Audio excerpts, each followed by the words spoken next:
রহমতুল্লাহ বরকাত প্রান্তিক খামারি সিরাজ ভাইয়ের খামার। তো ভাই এই তার যে কাদের মধ্যে সমস্যাটা কয়দিন যাবে সমস্যা এটা? সমস্যাটা বোধহয় 1.5-2 মাস ধরে না। 1.5-2 মাস।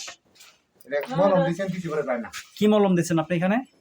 কি মলম জানি গো কোন জানি? এতে মলম আর আগে দাও। আচ্ছা এটার বয়স কত মাস? বয়স কত কর না? বয়স মলম হিসাব করব। এটা তো এটা 16 মাস না বেশি হবে হয় মলম। এরকমই। হ্যাঁ। এ পর্যন্ত তারা কি খাওয়াইছেন? এটা কাছে গেছে আপনার ভুসি ছাড়া কিছু না, পুরো আর ভুসি। একটু সময় লাগবে, সময় এটা অনেক 16 বেশি মাস বেড়ে না, গেছে। আমি কি কই বলেন। এটা হচ্ছে ফেটো রাখছে 10 মাস। আচ্ছা আবার ওই যে 10 মাস আবার এটা ওই যে এটা 3 এটা মাস। পর 3 মাস। 13 মাস। 13 মাস। মানে এই বাচ্চা হওয়ার কত মাস পর রাখছে গাবি? এটা কইতাম না, এটা তে আপনার 16 মাস কম হবে না, 18 মাসের এরকম হইতে পারে। কি রে, দেড় মাস কাটটা দেরি আছে, ছিল। কাটটাও তো আছে। না কেন বলি আপনার